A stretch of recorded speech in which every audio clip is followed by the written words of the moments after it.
지금 이 자리에 와 계신 우리 성도님들 중에서는 욥기 바이블 아카데미 1편과 2편을 듣지 않으신 분들도 분명히 있을 겁니다. 그래서 갑자기 3편으로 뛰어들면 어떡하지? 어떻게 이해할 수 있을까? 아마 그런 생각들, 당황하는 생각들이 있지 않을까?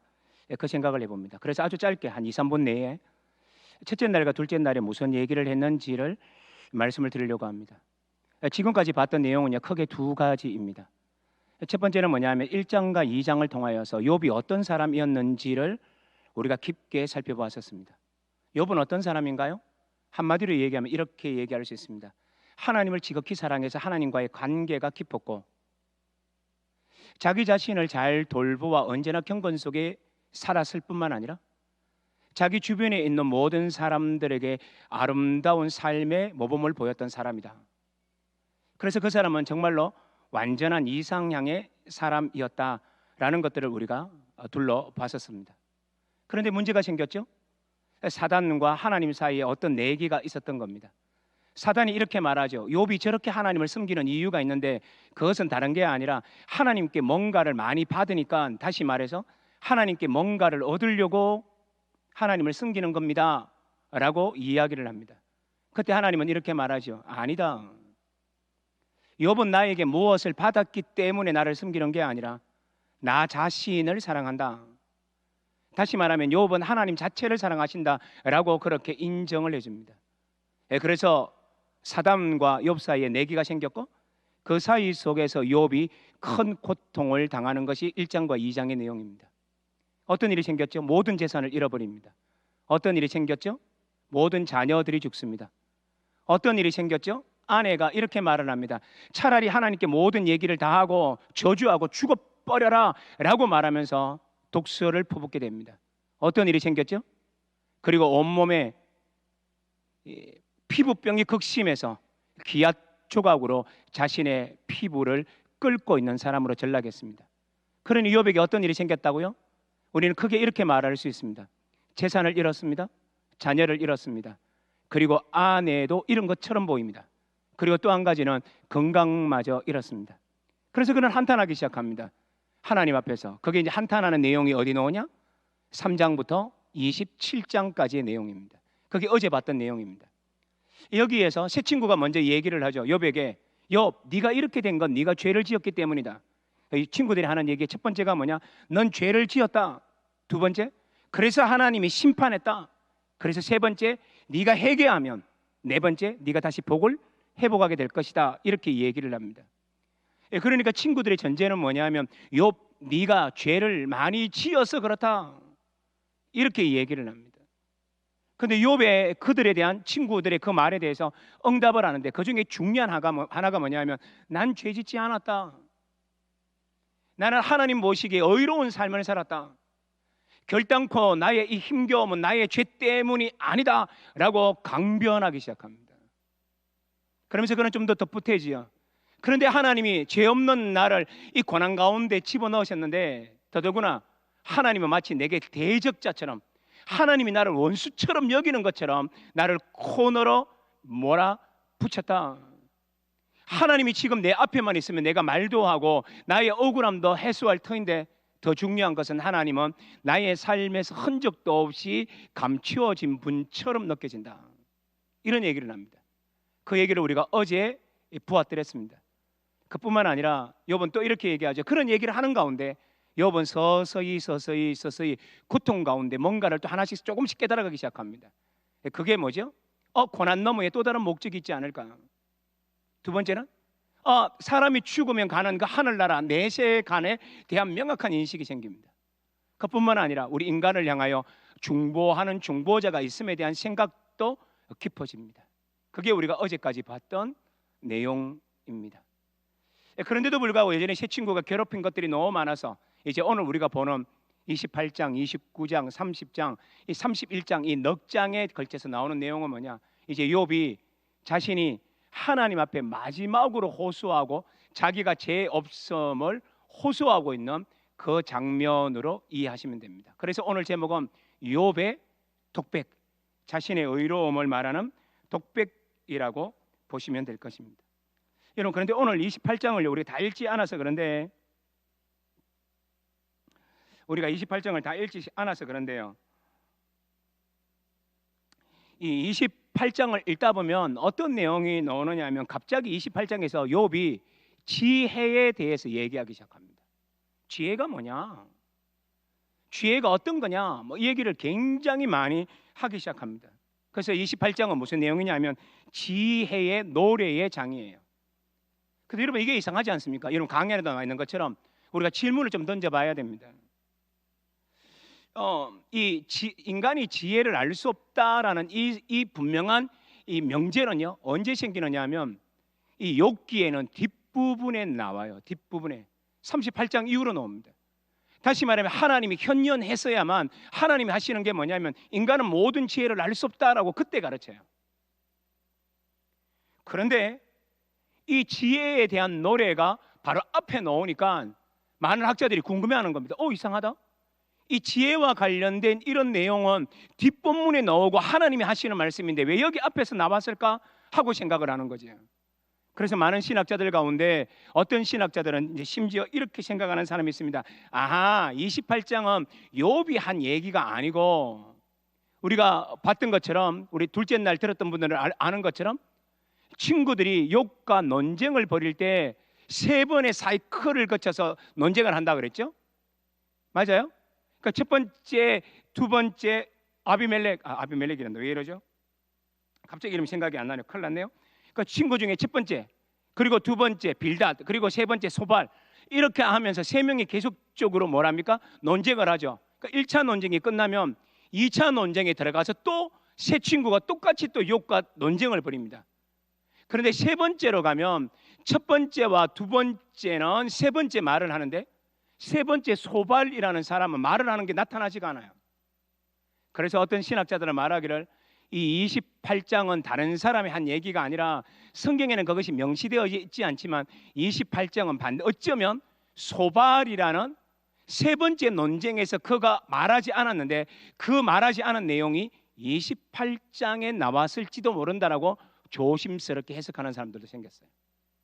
그 소발의 세 번째 논쟁이 우리 구주에는 없었는데 그것이 바로 여기에 나왔다라고 말하는 사람들이 생겼다는 겁니다. 욥기를 계속 따라왔던 사람은 어떻게 생각하세요? 그럴듯한가요? 그렇게 그럴듯하다고 생각하는 사람도 있지만 저는 동의를 할 수 없습니다. 그럴듯하지만 동의는 되지 않습니다. 그럼 28장이 왜 생겼을까요? 왜 욥이 왜 이렇게 지혜의 노래를 갑자기 할까요? 어려워서 힘들어서 고통 속에서 있던 이 욥이 왜 갑자기 지혜를 노래할까요? 이유는 한 가지입니다. 친구들 때문입니다. 강연에도 나와 있는 것처럼 친구들이 어떤 사람입니까? 친구들이 마침 자신들이 모든 지혜를 알고 있는 사람처럼 그래서 의인의 고난조차도 자신의 지혜로 재단해가지고 정리하는 그 모습을 보고 무슨 얘기입니까? 의인의 고난을 자신의 지혜에 비추어서 자기는 지혜를 다 알고 있으니 자신의 지혜에 비추어서 욥에게 뭐라 그럽니까? 너는 의인의 고난이 아니고 죄인이라서 고난받는다라고 몰아붙였지 않습니까? 왜 그렇게 그들이 몰아붙였습니까? 자신들이 지혜를 다 알고 있다고 자신만만해 했기 때문입니다. 그래서 욥은요 그 친구들에게 뭘 얘기하고 싶었느냐면 너희들은 참된 지혜자들이 아니다. 참된 지혜가 진짜 뭔 줄 아냐? 그걸 가르쳐주고 싶었기 때문에 그걸 변호하고 싶었기 때문에 28장이 나왔다는 것만 우리가 유념하시면 돼요. 여러분 그렇다면 28장에는 어떤 내용이 나올까요? 제가 강의 안에 명확하게 굵은 글씨로 기록해놨죠. 첫 번째는 뭡니까? 오늘 28장은 두 문단으로 나누어 이렇게 보시면 돼요. 1절부터 11절 그건 뭐죠? 인간의 노고를 통해 무엇을 얻는 것이 있기는 하다. 그러나 이건 지혜는 아니다. 이게 이제 욥이 하는 얘기예요. 그러면서 이제 앞부분에 뭘 얘기하느냐 하면 사람들은 땅 저 깊은 곳에 있는 보석들을 캐낸다. 그 얘기를 하는 겁니다. 강의 한번 보시죠. 땅 아래의 강물은 인간은 얻어낼 수 있다. 딸이 아니에요. 그 다음에 글자 잘못 썼습니다. 땅을 파고 들어가고 굴을 파고 들어가서 그들은 보석을 채굴해낸다. 땅 위는 평온하지만 그 아래에 있는 보석을 얻기 위해서는 위험을 감수하고 굴을 캐고 그들은 들어가서 마침내 그것을 얻는다 이 얘기를 하는 거예요. 근데 4절에 굉장히 재밌는 말이 나옵니다. 보십시오. 그는 사람이 사는 곳에서 멀리 떠나 갱도를 깊이 뚫고 보석을 얻기 위해서 사람들이 어떻게 한다고요? 땅 밑 깊이 들어가서 갱도를 뚫고 발길이 닿지 않는 곳, 사람이 없는 곳이 매달려 흔들리느니라. 이 말은 뭡니까? 막장이 위험한 것을 시적으로 표현한 거예요. 그 사람들은 보석을 얻기 위해서 엄청난 고생을 하면 사람들은 노력하면 이 보석을 얻을 수 있다라는 겁니다. 그러면서 계속적으로 말하기를 그 갱도는 사자도 못 들어가고 새도 못 들어가고 독수리도 못 들어간다. 그런데 인간은 용맹한 사자도 용맹한 독수리도 못 가는 그것을 보석을 얻기 위해서 이 땅을 파고 들어가서 그것을 얻는다라고 이렇게 설명을 합니다. 그러니까 인간이 무슨 노력을 해서 얻을 수 있는 게 있다라는 거죠. 그런데 특별히 재미난 말이 그 다음 말에 나타나요. 한번 보십시오. 어떤 재미난 말이 나타나나요? 이렇게 말하죠. 11절 그 다음 페이지. 누수를 막아 스며 나가지 않게 하고 감추어져 있던 것을 밝은 대로 끌어내느라. 무슨 얘기입니까? 터널을 파고 들어가고 굴을 파고 들어가 막장 안으로 들어가면 이 막장이 무너지지 않도록 어떻게 한다고요? 물 새는 곳이 있으면 막장이 무너지니까 어떻게 했다고요? 스며 나가지 않게 감추어서 꼼꼼하게 공사해서 아무리 깊은 곳이라도 들어가서 뭘 캐낸다고요? 보석을 캐내는데 성공한다라는 말 뜻이에요. 그러니까 욥은 왜 이런 얘기를 합니까? 그러니까 이런 얘기를 하는 건 뭐냐면 인간이 노력하면 얻을 수 있는 게 있다. 사람들이 가장 존귀하게 하는 존귀 여기는 보석을 얻을 수는 있다라고 말하면서 뭘 강조하고 싶어서 그 다음 나오는 말입니다. 그러나 친구들아 너희는 지혜를 모두 가졌다고 말하지만 그러나 지혜는 그렇게 얻을 수 있는 게 아니다 라고 말하면서 그 세 친구들이 모든 걸 아는 것처럼 말하는 그 친구들의 코를 납작하게 하기 위해서 너희들은 지혜로운 자가 아니다 라는 것들을 가르쳐주기 위해서 그 다음 말을 쓰기 시작하는 겁니다. 그래서 하는 말이 뭐예요? 그러나 지혜는 그렇게 얻을 수 있는 것이 아니다 라고 말하면서 이제 몇 절부터 말해요? 12절부터 28절 속에서 그렇게 얘기하는 거예요. 그게 28장의 내용이에요. 그러면서 제일 먼저 하는 얘기가 뭔지 한번 보십시오. 12절 13절에서 뭐라 그러냐면 지혜라는 건 새 친구야 잘 들어라. 지혜라는 것은 강물을 얻듯 얻는 것이 아니다. 그러니까 이 말은 뭡니까? 너희는 지혜를 가지고 있는 사람들이 아니다 이런 뜻이에요. 12절 보십시오. 그러나 지혜는 어디서 얻으며 명철이 있는 곳은 어디인고? 13절 그 길을 사람이 알지 못하나니 사람 사는 땅에서는 같이 읽어요. 사람 사는 땅에서는 지혜를 어떻게 해요? 찾을 수 없어요. 그러니까 새 친구 너희들이 지혜를 다 가졌다고 말하는데 너희들은 지혜를 찾은 사람이 아니다. 그러니까 너희들이 나에게 한 말은 틀렸다. 이걸 지금 욥이 하는 이야기라는 거지. 그러면서 이제 그 다음에 문단에서 뭐라고 얘기하느냐면 지혜는 값을 매길 수 없을 정도로 귀한 것이다. 그 밑에 줄 한번 보십시오. 제가 읽을게요. 지하에서 목숨을 걸고 캐낸 그 강석, 그 보물로도 지혜를 얻을 수 없다. 이렇게 얘기합니다. 그러니까 너희가 최선을 경기해서 보석이 암만 많아도 지혜는 얻을 수 있는 게 아니다. 지혜를 살 수 있는 게 아니다. 이렇게 얘기하면서 너희는 지혜를 얻은 사람이 아니라는 걸 강조하죠. 그리고 계속적으로 말하기를 지혜를 스스로 찾아서 가질 수 있는 것도 세상에 없다라는 겁니다. 그러면서 말하기를 모든 생물이 지혜를 알고 있지 못하고 이 땅에 하늘을 나는 새들도 온 땅을 돌아다니지만 지혜를 알지 못하고 심지어 멸망, 심지어 사망조차도 그 지혜가 무엇인지를 알지 못해 라고 말하면서 거기 나오는 구절로 계속 얘기하고 있어요. 한번 찾아볼까요? 21절, 22절 한번 보십시오. 자막에 나옵니다. 21절 모든 생물의 눈에 숨겨졌고 공중의 새에게 가려졌으며 22절 심지어 멸망과 사망도 이러기를 우리가 귀로 그 소문은 들었다 하느니라. 뭐예요? 지혜를 발견하지 못했다는 거예요. 그러니까 이 땅의 모든 것들은 아직도 지혜를 알지 못해요. 그런데 너희 새 친구가 알고 있다고? 아니다. 이걸 강조하는 말이야. 되게 쉽죠? 넘어갑니다. 그리고 나서 하는 말이 뭐냐? 23절로부터 27절에서 무슨 얘기를 하세요? 지혜는 하나님만이 아신다. 그게 23절로부터 27절 속에 나와요. 23절만 보시면 돼요. 자, 자막 보십시오. 23절 같이 읽어요. 시작. 하나님이 그 길을 아시며 있는 것을 그러니까 누가 아신다고요? 하나님만이 아세요. 그러니까 새 친구야 너희는 하나님이 아니다. 너희는 하나님도 아닌데 나를 향하여 너는 죄를 지었으니 심판받았다라는 그 말을 하지 마라. 그 얘기를 하는 거예요. 그 새 친구의 우둔함을 꾸짖고 있는 겁니다. 그리고 나서는 이제 욥이 뭐라고 얘기합니까? 새 친구가 온전한 지혜를 가졌다고 말하는 것을 이제 부정하고 참된 지혜가 무엇인지를 이제 마지막 구절에서 가르쳐줘요. 그래서 굉장히 중요하니까 이제 28절 같이 읽어요. 28절 읽습니다. 시작. 또 사람에게 말씀하셨도다. 보라, 주를 경외함이 지혜요 악을 떠남이 명철이니라. 이렇게 얘기합니다. 그런 여기서 하는 말이 뭐예요? 지혜라는 건 뭐예요? 너희가 지혜를 얻었다 그렇게 말하면 안 된다는 겁니다. 그러니까 지혜는 도대체 어떤 거라는 겁니까? 하나님을 경외하는 것, 악에서 떠나는 것, 여기에 지혜가 있다는 말입니다. 그러니까 이 말은 뭐죠? 지혜를 모든 것을 아는 것이 지혜가 아니에요. 모든 것을 아는 것이 지혜가 아니라 그 말은 뭐냐면 주님을 경외하는 삶에서 악을 떠나는 삶에서, 이 말은 다른 말로 하면 하나님과의 관계성 속에 살아가는 것이 지혜를 살아가는 방법이라고 가르치는 거예요. 자, 다시요. 새 친구는 뭐라 그런다고요? 나는 지혜를 가졌어 라고 말하는데 욥은 그렇게 말하지 않습니다. 지혜를 가지는 사람은 아무도 없다. 그럼 어떠냐? 지혜 속에서 단지 살아갈 뿐이다. 이걸 말하는 것이 몇 절이라고요? 마지막 9절 28절이라는 겁니다. 그러니까 핵심은 뭡니까? 욥은 하는 핵심이 뭐예요? 지혜를 알 수는 없어도 어떻다고요? 지혜 속에서 살아갈 수 있나니. 멋지지 않나요? 여러분 어떠세요? 정말 지혜를 우리가 모든 걸 가질 수 있나요?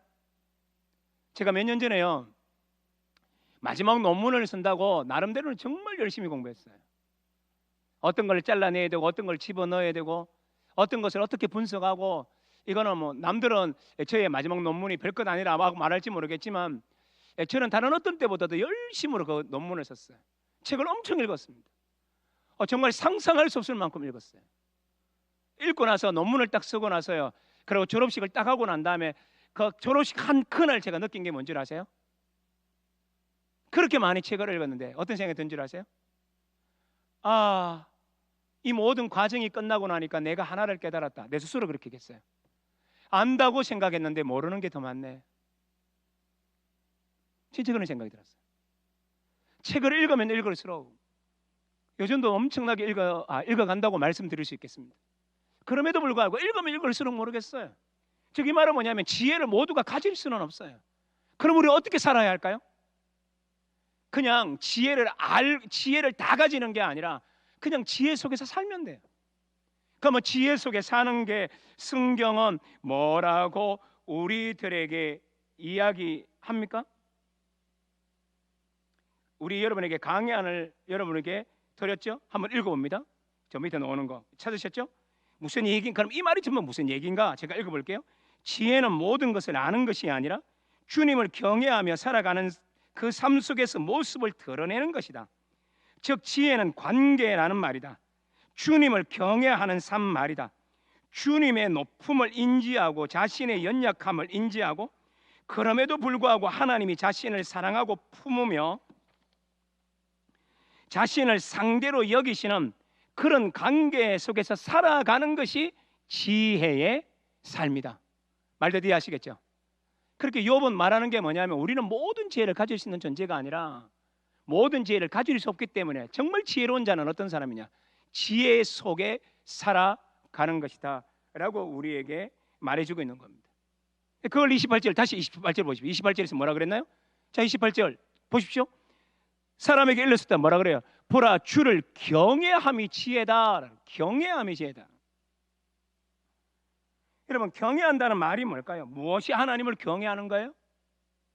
제가 얘기했죠. 경외라는 게 뭐라 그러나요? 경외라는 게 뭐라고 제가 말씀을 드렸죠. 첫째 날 제가 말씀을 드렸어요. 경외라는 건 하나님이 너무 높아요. 너무 거룩해요. 너무나 상상을 초월할 정도로 너무 높으신 분이에요. 너무 거룩한 분이에요. 그런데 우리가 그 하나님을 딱 바라보는 순간 우리 뭘 느껴요? 나의 초라함, 나의 연약함, 인간의 아무것도 아님을 느껴요. 그러나 우리가 하나님께 갈 수 없다고 생각하잖아요. 그런데 하나님은 어떻게 하세요? 그런 우리들을, 하나님은 우리를 뭐합니까? 사랑의 대상으로 여기고 우리를 하나님이 말씀을 걸고 사랑하고 관계를 나누는 상대방, 당사자로 여기신 그 상대 그 방으로 우리를 여기신다는 말이에요. 이걸 깨닫는 게 뭐예요? 경외예요. 다시요.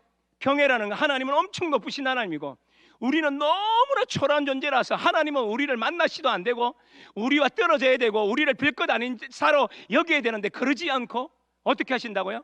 우리를 사랑하고 우리를 품고 그리고요 우리를 하나님의 유일한 사랑인 것처럼 상대해 주시고 그 중요한 말을 제가 어제 말씀드렸는데 하나님이 우리를 상대해 주신다.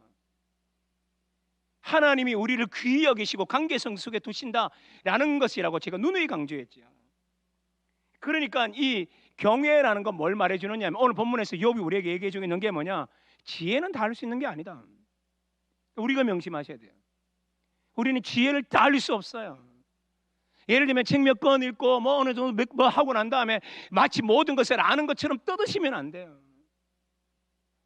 어떻게 돼요? 알아가면 알아갈수록 어떻게 하나님의 관계성 속에서 하나님이 나를 상대해 주시는 것, 하나님이 나를 귀히 여기시는 것, 이 관계성 속에서 뭐예요? 살아가는 것이 뭐라고요?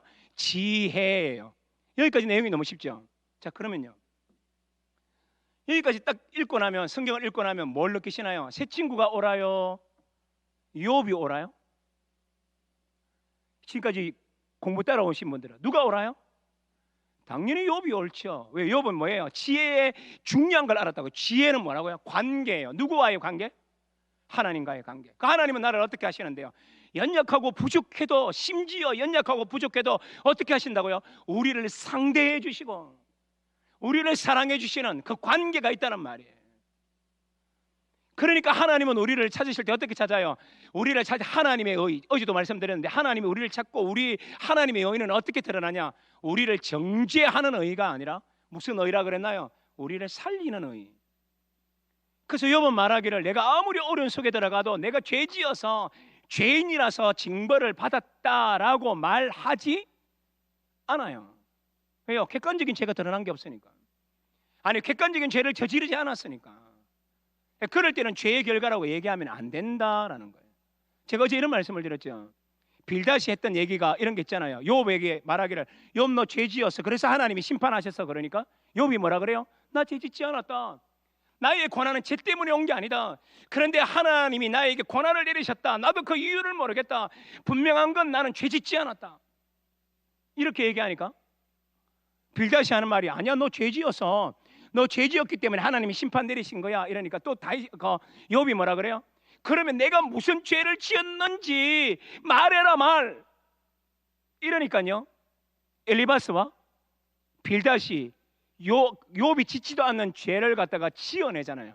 심지어 빌닷이 가장 표독스럽게 말하는 사람이 빌닷이에요. 빌닷이 뭐라 그럽니까? 이렇게 말합니다. 너희 자녀 10명 죽었지. 왜 죽었는지 알아? 죄 때문이야. 여러분, 자녀를 잃은 부모에게요, 자녀를 입은 부모에게요, 자녀를 잃은 엄마에게요, 사람들이 나타나서 수군대면서 말하기를 그 죽은 거 다 죄 때문이래. 이건요 하나님의 말씀이 아니에요. 사단의 논지지. 제가 어제도 말씀드렸는데 잠깐 언급할 거예요. 이건요, 어떤 구역의 모임에 갔는데 구역 식구가 있었는데 어떤 구역 식구가 자녀를 잃었어요. 자녀를 잃었어요. 어제 했던 얘기죠. 다시 반복하는 거예요. 수요일이라서. 이 자녀를 잃었어요. 근데 구역 식구가 모였는데 그 자녀를 잃었던 엄마가 그 구역 식구 모임에 나오지 않았었어요. 그러니까 구역 식구들이 모여서 이런 얘기 저런 얘기 하다가 그 집사님의 아이가 죽은 얘기들을 그 얘기가 나온 거예요. 그러니까 성도가 무슨 얘기를 하느냐면 구역 모임에 나왔던 성도가 하는 말이 나 그럴 줄 알았다. 그 이 집사 말이야. 이 집사 그 수요일날 예배를 오나 뭐 기도를 하나 봉사를 하나 그래야 하나님이 그 아들 데려간 거 아이가? 그 다 죄 때문인 기라. 이 말이 무슨 얘기인 줄 아십니까? 사단적 은사예요. 이걸요 이렇게 말하는 사람들이 무슨 얘기하는 줄 아십니까? 자기 스스로는 어떻게 말하는 줄 아십니까? 자기는 믿음 있고 성령의 모든 것을 알고 하나님의 공의를 알고라고 말할지 모르겠지만 이 사람은 틀렸어요. 틀려도 헛다리를 짚어도 엄청 짚은 거예요. 아니에요. 하나님은 어떤 분이라고요?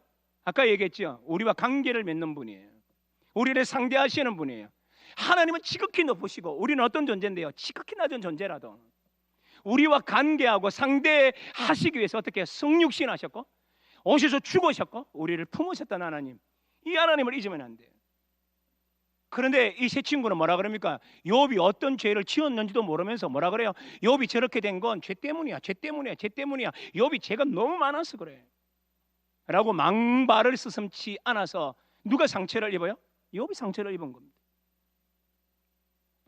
그들과 논쟁이 다 끝나고 난 다음에 28장에서 마지막으로 꼭 한마디 하고 싶었던 겁니다. 그게 뭡니까? 오늘 28장이에요. 그러면서 말하기를, 친구들아, 지혜라는 건 정죄하는 게 지혜가 아니야. 남의 아픈 마음에다가 뭡니까? 이거 소금 뿌리는 거 아니야. 그건 지혜라고 할 수 없어. 지혜라는 건 뭐죠? 하나님과의 관계를 맺는 거야. 그래서 그 관계가 하나님을 경외하는 사상이에요. 이건 신약으로 건너오면 하나님과 관계를 맺는 게 뭐죠? 하나님의 큰 계명 속에 살아가는 삶을 말해요. 첫 번째는 뭡니까? 하나님을 지극히 사랑하고, 두 번째는 내 이웃을 사랑하는 거예요. 그래서 욥은 1장 2장에서 어떤 사람이었나요? 하나님을 경외하고 악에서 끝나고 떠나고 그리고 온전하고 정직하다라는 말은 전부 다 뭘 말해주느냐 하면, 개인적으로 죄를 짓지 않고 이웃을 향하여 사랑을 베풀고 하나님 앞에서 거룩하게 살아가는 자. 그러니까 욥이 어떤 존재였다고요? 하나님 사랑, 이웃 사랑의 대표적인 인물이었었어요. 그런데 이런 사람을 하나님이 짓궂게 죄를 묻는다고요? 천만에요. 여러분, 예를 들면 우리가 오늘 주일 예배인데 내가 늦잠을 잤어요? 늦잠을 잤습니다. 그러다가 예배를 갈까 말까 고민하다가 그래도 자기의 그 게으름을 뿌리치고 교회를 왔는데, 이제 왔는데 그 시간이 언제냐? 목사님 축도하는 시간이네. 예배를 못 드리고 집으로 가다가 찜찜한 마음으로 집에 가다가 운전을 하고 가다가 교통사가 빵 나버렸네. 정말 좋지 않는 신앙의 스타일은 어떤 스타일이냐? 예배에 늦어서 하나님이 교통사고 나게 하셨다. 그런 하나님 아니올시다. 거기에 서는 사람들이 보통 어떤 사람들이에요? 새 친구의 논지를 따라가는 사람들. 하나님 그렇게 쪼잔한 분 아니세요. 이게 욥이 계속적으로 우리에게 한 얘기예요. 첫째 날, 둘째 날 들으신 분 충분히 아시죠? 하나님은 멋진 분이세요. 그래서 욥이 당하는 고난이 뭡니까? 자기가 아무리 생각해도 죄가 없는데, 아무리 생각해도 죄를 짓지 않았는데, 아니 설령 지었다 하더라도 이 엄청난 고난은요, 거기에 비하여서 너무 큰 거예요. 이게 도리어 하나님의 공의에 어긋나는 거예요. 이게 도리어 하나님의 공의에 어긋나기 때문에 욥이 어떻게 하냐? 이건 아니다. 하나님이 나를 죄 때문에 벌하신 거 아니다. 너무나 분명하게 알았던 거예요. 이 담대함 배우셔야 돼요? 안 배우셔야 돼요? 배우셔야 돼요. 그런데 제가 이렇게 얘기해도 우리들 가운데는 또 이렇게 생각하는 사람이 있을 거예요. 난 동의 못해. 교통사고 난 건 예배 때문에 맞아요. 이런 사람이 있을 거예요. 그러면 그 신앙을요, 제가 분명히 말씀드립니다. 처음부터 다시 여러분의 신앙을 점검하셔야 돼요. 우리 교회는 그런 사람 없겠지만, 유튜브로 지금 동참하고 있는 여러분, 제 말에 동의하시죠? 봐요, 저도 고기 끄덕끄덕거리잖아요. 이게 굉장히 중요한 얘기예요. 그래서 지혜란 뭐냐? 한마디로 얘기하면 지혜는 뭐죠? 따라합니다. 지혜는 관계다. 관계예요. 욥을 풀 수 있는 건 이거예요. 하나님과의 관계예요. 물론 욥은 고난 받기 전에도 하나님 관계가 좋았지만 고난 이후에도 더 깊어져요. 이제 그거를 내일과 모레 우린 배우시겠지만, 오늘 여기까지 28장을 공부한 거예요. 어렵지 않다. 맞죠? 어렵다 칵 해보기만 해봐라. 그런 거예요. 그게 바로 욥이 얘기하는 거예요. 그래서 제가 어제도 말씀드리고 아래도 말씀드렸는데, 제가 이런 얘기한 거 기억나세요? 고난을 당하는 사람이 있든지 아니면 고난이 몰려왔을 때 적어도 두 가지는 반드시 마음속에 반드시 제대로 알고 있어야 된다. 기억나요? 첫 번째, 하나님이 어떤 분이신지에 대한 하나님에 대한 올곧은 생각. 쪼잔하게 괴롭히는 분이 하나님이 아니라는 거 기억하셔야 돼요. 그러니까 그 하나님은 어떤 분이세요? 우리를 상대해 주시는 분. 더 설명하지 않겠습니다. 어제 제가 성육신, 이사야 53장 이런 것 통해서 엄청나게 강조했던 거, 그거 참조하시면 돼요. 두 번째, 고난을 당했을 때도 기억해야 될 건 뭡니까? 사람이에요. 사람. 고통을 당하는 사람이 있으면 그 사람을 생각하는 거예요. 그 사람 편에 서서 그 사람의 아픔을 생각하면서 그 사람의 아픔을 달래셔야 돼요. 누군가가 아픈데, 예를 들면 내 원수가 아프더라도요, 찬스가 왔다, 이 순간에 이 원수 밟아버리자 하는 건요, 솔직히 말해볼까요? 사단의 논지에 속해 있는 사람이에요. 원수랄지라도 아파 울면요, 가서 위로하셔야 돼요. 가서 격려하셔야 돼요. 물론 여기서 말하는 거기 뭐 김일성이 갑자기 혹이 나가지고 아픈데 가가지고 김일성 너는 괜찮을까 이 얘기하는 거 아닌 건 알죠? 그런 얘기 아니고. 그래서 우리가 살아갈 때 어려움을 당할 때 두 가지 의식이 명확해야 돼요. 하나님에 대한 바른 인식, 두 번째는요 사람에 대한 바른 인식. 하나님을 기쁘시게 이웃을 행복하게 만드는 게 그리스도인의 관점이죠. 그러면서 새 친구는 뭘 못했나요? 하나님을 기쁘시게 하겠다고 사람을 힘겹게 한 사람이잖아요. 자기 딴에는 하나님을 기쁘시게 하고 하나님의 정통주의의 신학의 입장에 서가지고, 정통주의 신학 입장이에요.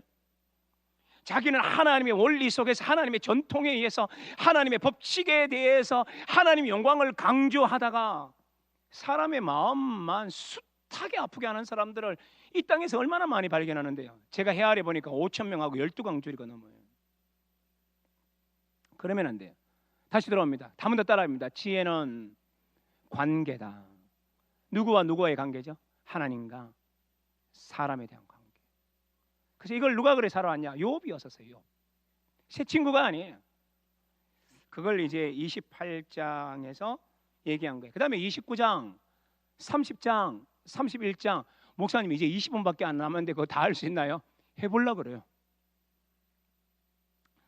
이제 이렇게 지혜에 대해서, 참된 지혜에 대해서 얘기하고 난 다음에 욥은요 자기 탄식으로 들어가요. 아니 자기 고백으로 들어가요. 자기의 독백으로 다시 옮아가요. 그래서 여러분 강의 안에 제가 적어 놨나요? 놓진 않았는데 29장의 31장에 보면 이렇게 되어 있죠. 이렇게 지혜를 노래한 욥은 이제 자신의 이야기로 다시 돌아가 말한다. 물론 독백의 말로 그리한다. 정말 독백하듯이 말해요. 독백하면서 이 얘기를 하나님이 들으시면 좋고, 내가 독백하듯이 말하는데 새 친구가 들었으면 좋고. 그러나 1차적으로 뭡니까? 자기 자신에 대해서 자기 스스로 독백하듯이 얽는 게 몇 장이라고요? 29장, 30장, 31장이에요. 제가 오늘도 하루 종일 낮에요 29장, 30장, 31장 읽고 또 읽고 또 읽고 또 읽고 또 읽는데요, 거기서 욥의 마음이 얼마나 묻어 나오는지 몰라요. 우리가 시간이 없으니까 짧게 얘기하겠지만, 여러분 집에 돌아가셔서 다른 건 못 읽더라도 쉬운 성경으로 되어 있는 거 있죠. 여러분 집에 쉽게 번역된 성경 있죠? 그걸 꺼내가지고 29장, 30장, 31장 읽으면요 막 가슴이 먹먹해. 가슴이 아파봐요. 그래서 그 말이 만약 여러분이 아파오면 뭐예요? 욥을 제대로 들어왔다는, 제대로 들었다는 얘기예요. 제대로 들었다는 말은 뭐냐면 인간에 대한 긍휼이 생겼다는 얘기예요. 꼭 집에서 한번 읽어보시기를 바라요. 그래서 이제 여기서 독백의 말을 하는데 29장에서는 그가 제일 먼저 뭐라고 하느냐면 과거의 자신의 삶을 반추해요. 근데 만약에 여러분 29장을 좀 읽다 보면요 어떤 느낌이 좀 드느냐면, 우리나라 개역개정이 좀 더 그런데 개역개정을 가지고 쭉 읽다 보면 이런 느낌이 좀 들어요. 어떤 느낌이 드느냐면, 야 욥이 참 자기 잘난 척하네, 이런 느낌이요. 자기 과시적 언어가 참 많다라는 것처럼 느껴져요. 근데 이거는 나중에 31장에서 보충되니까 그때 설명하기로 하고, 그럼 어떻게 과시하는 것처럼 느껴지는지 재빨리 한번 살펴볼까요? 자기 자랑처럼 보이는 문장들이 나타나요. 6절 보십시오. 강의 안에 다 있습니다. 6절에 보면 가축이 많아 저주로 내 발자취를 씻으며 바위가 나를 위하여 기름 시내를 쏟아냈으며. 무슨 얘기예요? 이 말은 뭡니까? 자기는 우유로 목욕을 하고, 이런 뜻이에요. 우와, 우유로 목욕해 본 적 있나요? 요즘 우유가 비싸서 제대로 못 마시는데 요즘은. 근데 우유로 그냥 그거 목욕하는 거예요. 또 예를 들면요, 자기 집에는 농사가 너무 많아서 감남류가 너무 많아서 감남류 기름을 짜는데 이 기름이 어떻게 계곡마다 차고 넘쳤다는 뜻이에요. 그러니까 이 말은 뭡니까? 엄청난 거부처럼 느껴져요. 이것을 또 다시 다른 말로 하는데 그게 몇 절에 나오냐? 18절부터 20절에 나와요. 밑에 강의 안 있죠? 18절. 내가 스스로 말하기를 나는 내 보금자리에서 숨을 거두며 나의 날은 모래알같이 많으리라 하였느니라. 나는 이 부유함 속에서 늘 살다 갈 거라는 거예요. 내 뿌리는 물로 뻗어나가고 이슬이 내 가지에서 밤을 지내고 갈 것이며, 모든 물과 모든 풍요함이 내 삶 속에 넘친다는 뜻이에요. 내 영광은 내게 새로워지고 내 손에서 내 화살이 끊이지 않았노라. 무슨 얘기? 굉장히 거만하지 않나요? 이렇게 거만한 것처럼 얘기하는 게 느껴져요. 우리가 우리나라 성경 읽으면 조금 더 뭘까요? 그러니까 이 말은 뭐냐? 밑에 줄 보십시오. 마치 어떻게 느껴져요? 나 이런 사람이야? 이런 느낌. 나 옛날에 이런 사람이었었어. 요즘 우리 청년들 중에 가끔 농담 삼아 하는 애가 이렇게 말하는 사람이 있어요. 나 옛날에 껌 좀 씹어봤어. 뭐 이러면서 짝다리 잡으면서.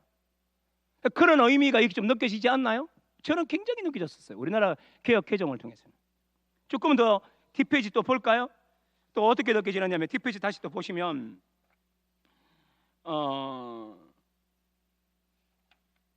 맞죠? 뒷페이지 맞나요? 지금 제가 몇 페이지 할 차례요? 4페이지 갈 차예요? 예, 4페이지. 4페이지면 7절 10절 한번 보십시오. 7절 10절. 자, 7절. 모두가 나를 존경하고 내 앞에 말도 꺼낼 수 없었다. 마을 최고의 원로였다. 이런 식으로 얘기해요. 그때에는 내가 나가서 성문에 이르기도 하며 내 자리를 거리에 마련하기도 하였느니라. 8절. 나를 보고 젊은이들은 숨으며 노인들은 일어나서 서며 유지들은 말을 삼가고 손으로 입을 가리며 10절. 지도자들은 말소리를 낮추었으니 그들의 혀가 입천장에 붙었느니라. 무슨 소리예요? 욥이 가면 사람들이 어쩔 줄을 몰라 했다는 거예요. 우리나라가 그런 나라 아닙니까? 예를 들면 대통령이 우리가 말할 때는 대통령 쉽게 말하는데, 예를 들면 대통령이 우리 여기 예배당에 쓱 들어왔어요. 여러분이 커피숍에 있는데 대통령이 쓱 들어왔어요. 어때요? 그래도 막 깔깔깔거리고 큰 소리 치고 그럴 수 있습니까? 못해요. 깨갱이죠. 예를 잘 들었나요? 그런 느낌이에요. 욥이 가는 곳에는 마을의 최고 어른처럼 취급받았다는 얘기예요. 느낌이 어때요? 이게 또 21절에서 25절 속에 또 재반복되어서 나와요. 21절부터 25절 좀 빠르게 읽어볼게요. 무리는 내 말을 듣고 희망을 걸었으며 내가 가르칠 때에 잠잠하였노라. 내가 말한 후에는 그들이 말을 거듭하지 못하였나니 나의 말이 그들에게 스며들었느니라. 내가 말만 하면 그들의 마음속에 쑥쑥 스며들었대요. 그들은 비를 기다리던 나를 기다렸으며 봄비를 맞이하듯 입을 벌렸느니라. 더 설명하지 않아도 되죠. 자기를 뭐로 여겨요? 방탄소년단으로 이해하고 있는 거죠. 손흥민으로 지금 자기가 착각하고 있는 것처럼 느껴지지 않나요? 그 다음 밑에 보십시오. 제가 한 줄에 적어놨죠. 가도하게 들리지 않는가? 그런데 이러한 내용은 자기 자랑이 아니에요. 왜 그럴까요? 2절 보시면 돼요. 2절 보십시오. 뭐라 그래요? 나는 지난 세월과 하나님이 나를 보호하시던 때가 다시 오기를 말하노라. 그러니까 지금의 또 모든 말들은 무슨 근거로 한 겁니까? 하나님의 보호하심이 있었기 때문이다. 그러니까 이 말은 뭐예요? 전부 다 하나님의 은혜였다. 전부 다 하나님의 은혜였다. 그렇게 지금 욥은 자신의 얘기를 하고 있는 거예요. 그 이 말은 뭡니까? 2절을 다시 눈여겨보시면 이렇게 말해요. 나는 지난 세월과 하나님이 나를 보호하시던 때라는 말이 무슨 의미예요? 나를 보호하시던 때라는 말은 조금 문자적인 의미로 좀 번역해 볼게요. 그러니까 하나님이 나를 보호하시던 때라는 말은 뭐냐면 하나님이 울타리를 쳐주셨을 때. 목사님, 우리 지금 개혁개정이 번역이 좋은데 왜 구태여 문자적인 의미로 해석하셨나요? 다시요. 울타리를 쳐주셨을 때 무슨 뉘앙스가 조금 있나요? 관계적 의미. 그 제가 조금 드러내기 위해서요. 그러니까 하나님 나를 어떻게 했다고요? 품으셨다고요. 나를 안으셨다고요. 나를 너무너무 사랑하셨다고요. 이 말은 다른 말로 하면 나를 하나님의 상대로 여기셨다고요. 그러니까 29장의 내용은 한마디로 이렇게 얘기하는 이유가 뭐예요? 이런 얘기입니다. 친구들아, 너희가 나를 비웃었지. 친구들아, 너희들은 너희의 말로 내 가슴에 대못을 박았지. 아니, 나의 상처난 피부에 소금을 뿌려댔지. 아니, 너희들은 나의 삶을 지옥으로 밀어넣었지. 그런데 알렴, 친구들아, 나는 너희들이 그 정도로 비웃을 그런 사람이 원래 아니었단다. 그 얘기를 지금 하고 있는 거예요. 난 너희들이 그렇게 비웃고 조롱할 수 있는 그런 사실, 원래 그런 대상이 아니었다고. 욥이 어려워지니까 모든 사람들이 가볍게 여기고 우습게 여기는 거예요. 그러나 욥은 원래 그런 존재가 아니었었어요. 제가 알고 있는 어떤 아주 유수한 대학의 교수님이셨는데 직업을 바꾸셔서 모험을 거셨어요. 그런데 그 교수였던 그분이 직업을 바꾸고 부부가 제 방에 잠깐 놀러 왔다? 뭐 지나가는 길에 들렸어요. 다른 서울에 있는 사람인데. 그러면서 이런 얘기 저런 얘기하고 요즘 뭐 무슨 책을 읽는지, 저는 만나면 보통 책 얘기 많이 하거든요. 어떤 걸 읽는지, 깨달은 게 뭔지, 그러다가 두 번째는 가정 살아는 어떤지, 자녀들은 어떻게 지내는지, 그러다가 이제 세 번째는 뭐냐면 우리한테 어려운 건 없는지, 뭐 그런 얘기 보통 그렇게 하지 않습니까? 그런 얘기를 쭉 하는데 마지막에 그 아내 되시는 분이 이러더라고요. 그러니까 직업을 바꿨는데 힘든 게 있대요. 그 뭐가 힘드냐 이렇게 여쭸더니 그 사모님이 솔직히 얘기한 거예요. 뭐라 그러느냐면 이렇게 얘기합니다. 학교에 있었으면 상대도 되지 않는 사람이 직업을 바꾸고 나니까 제 남편을 너무 우습게 여깁니다. 남편이 조롱당하고 모욕을 당할 때 내 속에서요 울분이 치솟는 게 제일 힘들다는 거예요. 제가 뭐라 그러냐면 목사가 교수님 잘못했네. 왜 옮겼냐? 그러니까 같이 막 깔깔 웃었던 적이 한 번 있었어요. 그리고 기도하고 그리고 뭡니까? 차 한 잔 마시고 한 1시간 반 정도 머물다 가셨는데 그런 적이 있었어요. 이 욥이 지금 하고 있는 얘기가 그거예요. 난 너희들에게 그렇게 조롱받을 수 있는 수준의 사람이 원래 아니었다는 거예요. 근데 비웃고 있는 거예요. 당할 수밖에 없어요. 그 위치에서. 여기가 몇 장이라고? 29장이에요. 욥의 아픈 마음이 느껴지시나요? 이처럼 높았던 분이 이처럼 저주받고 있으니, 이처럼 대단했던 사람이 이처럼 조롱당하고 있으니 이런 겁니다. 이걸요 29장에서 욥이 떠올렸던 겁니다. 근데 제가 강의 안에 이렇게 썼어요. 보충. 여러분 이 욥이 과거를 회상했잖아요. 그러니까 과거를 회상한다는 것이 의미가 뭘까요? 여러분한테 전부 다 한번 설교 시간에 다 얘기했던 거기 때문에 빠르게 설명할 겁니다. 시간이 길면 좀 길게 하고 싶지만 지금 짧게 얘기할까요? 이 회상에 주어지는 유익을 저는 한 3가지 정도를 여러분에게 누누이 말했는데 한번 정리해 보죠. 첫 번째 뭐냐? 어거스틴의 얘기를 좀 떠올릴 수 있어요. 어거스틴은 이렇게 말합니다. 시간이라는 게 뭐냐? 직선적으로 흘러가서 과거는 과거가 되고 현재는 현재일 뿐 미래는 오지 않은 것으로 직선적 시간 관계는 기독교적 시간 관계가 아니다라고 얘기합니다. 누가요? 아우구스티누스가 그렇게 얘기합니다. 그러면서 어거스틴은 어떻게 말하느냐 하면 과거도 현재도 미래도 하나님의 축복의 시간이 될 수 있다 이렇게 얘기합니다. 그럼 어떻게 해요? 과거가 어떻게 나에게 축복이 되느냐라고 말할 때 이렇게 얘기합니다. 과거에 일어났던 영광을 내가 회상함으로 말미암아 그 과거는 오늘 나에게 현존으로 다가오고 이렇게 얘기합니다. 이게 무슨 얘기일까요? 예를 들면 이스라엘 백성들이 힘겨운 삶을 살아갑니다. 그때 과거를 회상해요. 무슨 과거를 회상할까요? 출애굽의 영광을 회상해요.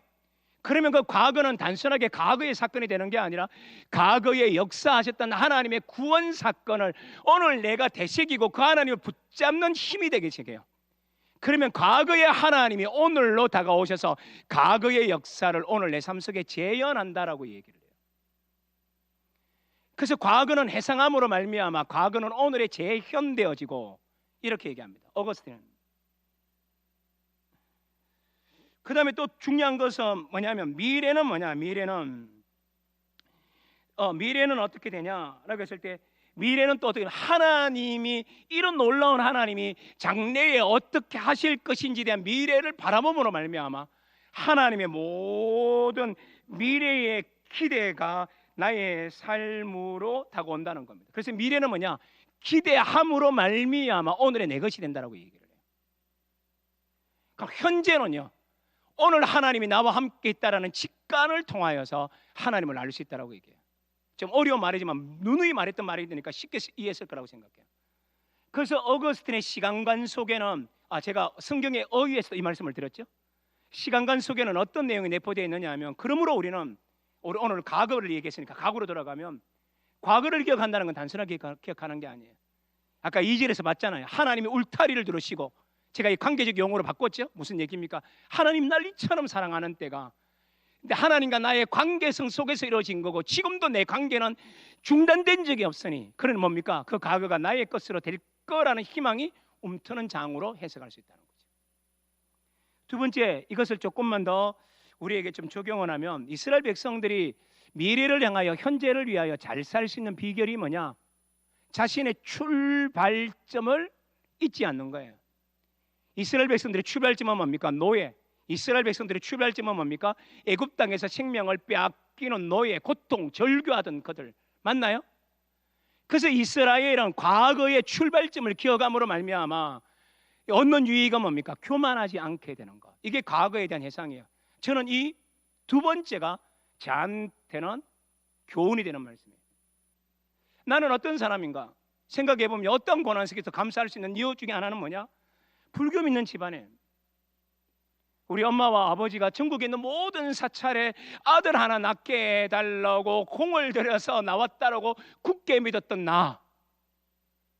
그러니까 나는 어떤 사람입니까? 우상의 집안에서 구원과 상관없는 그런 집안에서 뭐예요? 예수 믿어 목사가 됐어요. 어찌 감사 안 할까? 그러니까 나의 첫 출발을 저는 잊지 않아요. 어려우면 첫 출발로 돌아가요. 나 같은 사람 구원하셨는데. 과거의 유익이 있죠. 세 번째, 프로랩시스. 이건 제가 설명하지 않을까요? 왜요? 지난 주일날 말씀을 드렸기 때문에. 그렇다면 이렇게 생각하면 뭐야? 과거에 대한 이런 유익이 있어요. 여러분도 과거를 한번 돌이켜 보십시오. 과거는 어떤 겁니까? 우리에게요 힘이 돼요. 우리를 인생을 새롭게 볼 수 있게 만들어요. 그래서 욥도 이 과거를 돌아봤다는 것을 이렇게 해석할 수 있다는 거예요. 자, 이 29장을 봤으니까 이제 몇 장으로 건너가면 돼요? 30장이에요. 30장은 어떤 내용이 나오냐? 지금의 환란에 대해서 말해요. 그러니까 29장에서 뭘 말합니까? 옛날에 과거의 아름다웠던 추억. 30장은 뭘 얘기한다고요? 지금의 환란. 무슨 얘기죠? 29장과 30장은 극명한 대조를 이루고 있어요. 극명한 대조. 그러니까 29장을 읽다가 30장을 읽으면 아까 제가 얘기했던 것처럼 가슴이 먹먹해요. 아, 욥아, 왜 이렇게 됐니? 그런 생각이 들 정도예요. 3장은요 되게 읽으면 쉽기 때문에 구주만 보고 중요한 구주만 보고 넘어가려고 그래요. 3장은 구주만 딱 보면요 내용이 굉장히 쉬워요. 보시면 밑에 적어놨죠? 1절부터 15절 하면 여러분 읽으셔야 돼요. 자, 1절부터 15절 사람들에게 경멸받는 욥 맞죠? 16절부터 23절 하나님께 버림받은 욥 24절부터 31절 사람들에게 경멸받는 욥. 물론 제가 문장은 내용들은 성경은 좀 다르게 나타나지만 핵심은 이거예요. 그럼 이걸 구조로 만들어 보시죠. 어떤 구조가 돼요? 밑에 나왔죠? A, B, A 다시 구조. 그러니까 A가 B를 감싸요. 그러니까 B가 핵심이라는 거예요. B가 핵심이지만 그럼에도 불구하고 그의 환경은 뭐예요? A라는 말이에요. 그러니까 이 삶은 이중적이라는 겁니다. 뭐예요? 하나님이 나를 외면하신다. 나를 버리셨다. 하나님이 나와 깊은 관계가 있는데도 불구하고 마치 오늘은 나를 대적을 대하는 듯이 나에게 침묵하고 하나님은 숨어버렸다. 하나님에 대해서 아픔을 토로해. 이 말은 뭡니까? 하나님 들으세요라는 뜻이에요. 이 얘기를 하고 있는 거 하나님 내 얘기 듣고 계신 거죠? 하나님이 느껴지지 않고 하나님이 보이지 않아도 이 얘기를 하는 건 뭐예요? 하나님 듣고 계시죠? 라는 얘기예요. 그리고 양쪽을 감싸고 있는 자신이 경멸당하고 있는 이 구절을 얘기하고 있는 건 뭐냐면 친구들아 내 마음 좀 알아줘 라는 뜻이에요. 내 이렇게 아프다. 너희들이 내 친구면 제발 이러지 마라 이런 뜻이에요. 너건 내 친구 아이가 어떻게 친구가 그런 말 하노? 그러면서 그런 아픈 말 하지 말라는 거예요. 그게 이 구조예요. 더 설명하지 않아도 되겠죠? 그러면 이런 이제 아픔의 가운데서 사람들에게 얼마나 경멸받는지 예시 본문만 그냥 읽고 지나가요. 같이 읽어요. 9절 10절 읽습니다. 시작. 이제는 그들이 나를 노래로 조롱하며 내가 그들의 놀림거리가 되었으며 그들이 나를 미워하여 멀리하고 스승치 않고 내 얼굴에 침을 뱉는도다. 그러니까 침을 뱉는다면 진짜 침을 뱉는다 이런 뜻은 아닐 거고요. 침을 뱉는다는 말은 모욕의 행위를 한다. 그러니까 누가 그들이 누굴까요? 이 그들은요 우리가 31장에서 볼 건데요. 욥이 사랑했던 사람들, 가난한 사람들, 힘들었던 사람들, 세상에 소외됐던 사람들에게 사랑을 줬거든요. 그들을 잘해줬거든요. 하나님을 대하듯이 그들에게 잘해줬거든요. 그런데 그들이 욥에게 그런 사랑을 받아놓고는 욥이 어려워지자 욥에게 사랑받았던 그들이 욥에게 이렇게 했다라는 뜻이에요. 그러니까 이 말은 배반을 당하고 있는 거예요. 배반의 상처예요. 배반의 상처. 너무 힘에 겨워가지고 쩔쩔 매는 게 뭐냐? 오늘 본문이 우리들에게 보여주고 있는 본문이에요. 정말 많이 아팠겠죠? 더 설명하지 알 되겠죠? 자, 그러면 이제 마지막 31장으로 왔어요. 여러분, 이만하면 굉장히 빠르죠? 그죠? 1강, 2강을 듣지 않은 분들은 오늘 수요 예배 와가지고 괜히 오늘 길게 앉아있다고 이렇게 생각하실지 모르겠지만 1강, 2강 들으셨던 분들은 지금 제가 굉장히 빨리 하고 있다는 걸 느끼실 거예요. 그렇죠? 굉장히 지금 빨리 하고 있어요. 지금. 자, 31장에서는 이제 그 다음에 어떻게 하냐? 이런 얘기를 다 하고 난 다음에 31장에서는 이제 마지막으로 호소를 해요. 자기가 얼마나 의로운 존재였는지를 호소해요. 하나님, 나 죄지어서 징벌당한 거 아닙니다. 하나님, 그런데 왜 나를 죄인 취급하듯이 하십니까? 친구들아, 나는 죄지어서 이런 고난당하는 게 아니다. 이걸 엄청 강조하는 게 31장의 내용이에요. 이것도 내용이 굉장히 간단해요. 먼저 전반부 1절에서 12절 강의 안에 그대로 되어 있죠. 1절에서 12절 그 굵은 글씨로 있는 거 제가 한번 읽어볼게요. 당대의 고대 사회가 여인을 착취하고 수단으로 삼고 여인을 성노리게 점으로 생각하는 시대에 살고 있었는데도 욥은 요 정도 많고 주변에 여인들도 많았지만 여인에 대해서 한 번도 음욕을 품지 않았고 부적절한 일을 하지 않았느라고 하나님께 담대하게 말하는 장면이에요. 이건 그냥 이 정도만 하고 지나갈 거예요. 그러니까 이 말은 뭐냐면 그 당대에 어떤 남정네하고도 달랐던 거룩한 사람이었다는 거예요. 이 말은 뭐예요? 욥은 이렇게 말합니다. 그 당대의 풍습에 비추어 누구나 하는 일들조차도 나는 하지 않았습니다. 왜요? 하나님을 사랑하고 두 번째는 뭐예요? 이웃을 사랑하는 사람이었으니까. 자기의 의로움을 이렇게 강조하는 내용, 이건 그냥 건너뜁니다. 이 정도만 얘기합니다. 그런 후에 자신이 얼마나 이타적인 삶을 살고 이웃을 섬겼는지를 얘기하는데 이 본문은 29장에도 나오고, 그러니까 옛날에 그 과거를 해상할 때 거기도 나오고 또 뿐만 아니라 31장에도 나와요. 29장의 말을 아주 간략하게 제가 적어왔으니까 그것만 그냥 읽을 겁니다. 29장에는 이미 욥이 얼마나 이웃을 섬겼는지를 말하는 대목이 나온다라고 했잖아요. 그 요 구절은 제가 그냥 빨리 얘기할게요. 이때 무슨 일을 했느냐 했을 때 욥은 그 당대에 철저하게 소외된 사람. 다시 제가 뭐라 그랬나요? 금방 누구요? 철저하게 소외된 사람들. 예를 들면 빈민, 고아, 망하게 된 자, 과부, 맹인, 다리 저는 사람, 법적 보호자가 필요한 자신이 모르는 사람인데 법적인 보호가 필요한 사람, 이 모든 사람들에게 어떻게 했냐? 자신의 재산을 풀어서 그들을 사랑했던 사람이 누구냐? 29장에 나오는 욥의 행실이었어요. 어때요? 욥이 괜찮은 사람인가요? 정말이죠. 정말 괜찮은 사람이죠. 이게 31장에서 계속적으로 얘기하고 있어요. 집에 가서 한번 읽어보십시오. 그런데 이런 얘기를 할 뿐만 아니라 이제 굉장히 충격적인 얘기를 17절과 18절에 해요. 자, 17절 18절 읽어요. 나만 혼자 내 떡덩이를 먹고 고아에게 그 조각을 먹이지 아니하였던가? 이 말은 뭡니까? 고아가 배고파 굶주리고 있는데 어찌 내가 한 번이라도 배부른 적이 있었던가? 아니에요. 가난한 자와 더불어 그들을 섬기겠다고 그들을 굶기게 해놓고 자기는 배부르게 먹지 않았다는 얘기예요. 이 말은 뭡니까? 그들을 얼마나 사랑했는지 몰라요, 고아를. 그래서 18절에 심지어 뭐라 그럽니까? 이렇게 말합니다. 실상은, 내가 그렇게 했는 건 실상은 내가 젊었을 때부터 고아 기르기를 그의 아비처럼 하였으며. 무슨 얘기예요? 고아를요 마치 입양한 사람처럼, 입양한 아들처럼 잘해주고 아껴주고 품어줬다는 겁니다. 가부도 남자가 여자를 대하는 그런 마음이 아니라 뭡니까? 딸을 대하듯이 나는 이 모든 사람들에게 잘해주었다. 무슨 얘기죠? 그러니까 이 말은 전부 다 이런 말이에요. 이제 다음 장으로 건너가 보면 이렇게 말하죠. 고아가 배고플 때 나 혼자 배불리 먹었느냐? 아니다. 나는 고아의 아버지처럼 그들을 대하였다. 가부들에게도 아버지처럼 돌보았다. 이렇게. 이 말은 전부 다 뭡니까? 핵심은 났죠. 욥은 의로운 사람이었다. 죄에 있어서 고난을 당하는 게 절대 아니다. 그래서 이제 자기가 정말로 하고 싶은 얘기를 마지막에 붙여요. 그게 35절이에요. 이걸 우리나라 개역개정을 읽으면 잘 분명하게 선명하게 드러나지 않아서 제가 현대어 성경을 여기다가 카피해 넣었어요. 자, 이거는 같이 한번 읽어보겠습니다. 한 목소리로 다 끝나갈 때 가니까 한 목소리 같이 읽어요. 시작. 아, 정말 그 누군가라도 내가 하는 말 들어준다면 얼마나 좋으랴. 여보게나 이것이 내 소망이라네.